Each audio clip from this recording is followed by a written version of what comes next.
ফেব্রুয়ারিতে জাতীয় সংসদ নির্বাচনে অংশ নেয়ার ঘোষণা দিয়েছেন বিএনপির ভারপ্রাপ্ত চেয়ারম্যান তারেক রহমান। জামায়াতের নেতৃত্বে আলাদা নির্বাচনী জোট হলে উদ্বিগ্নের কিছু নেই বলেও মন্তব্য করেন তিনি। বলেন, জুলাই গণঅভ্যুত্থানের মাস্টারমাইন্ড কোনো দল বা ব্যক্তি নয়, দেশের জনগণ। বিবিসি বাংলাকে দেয়া সাক্ষাৎকারে তার 17 বছরের ফেরারি জীবন, জুলাই অভ্যুত্থান, নির্বাচন, দলীয় মনোনয়ন সহ আওয়ামী লীগের রাজনৈতিক ভবিষ্যৎ নিয়েও কথা বলেছেন বিএনপির ভারপ্রাপ্ত চেয়ারম্যান তারেক রহমান। সোহেল সামির রিপোর্ট। সরকার ঘোষিত ফেব্রুয়ারির জাতীয় সংসদ নির্বাচন নিয়ে আস্থার কথা জানালেন তারেক রহমান। বললেন, নির্বাচনের আগেই দেশে ফিরে ভোটে অংশ নেবেন তিনি।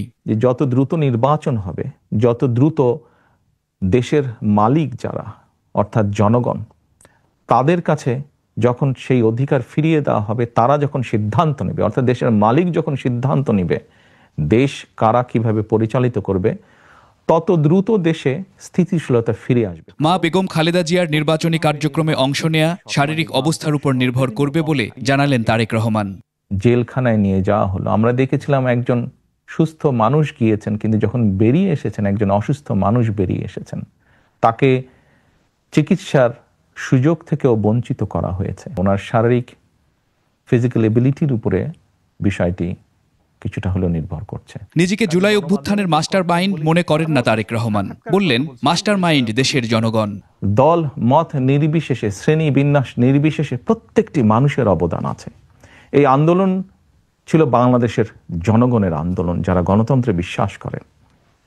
এই আন্দোলনের মাস্টার মাইন্ড কোনো দল, কোনো ব্যক্তি নয়।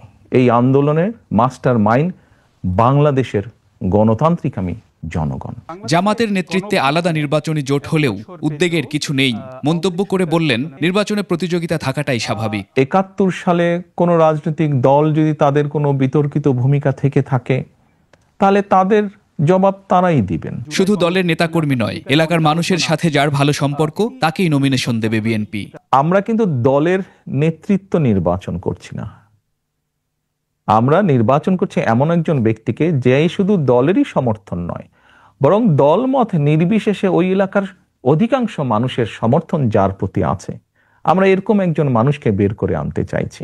দল অথবা ব্যক্তি অন্যায় করলে তার বিচার হবে। আইনের শাসন প্রতিষ্ঠায় যা একান্ত প্রয়োজন। আওয়ামী লীগ নিয়ে নিজের মতামত জানাতে গিয়ে বললেন তারেক রহমান, আমি যখন এই দেশে আসি,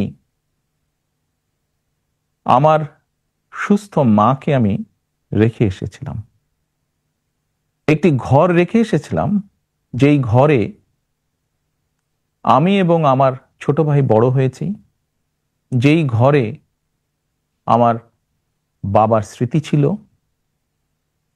যেই ঘরে আমাদের 2 ভাইয়ের সন্তানরা জন্মগ্রহণ করেছিল, যেই ঘরে আমার মায়ের বহু স্মৃতি ছিল,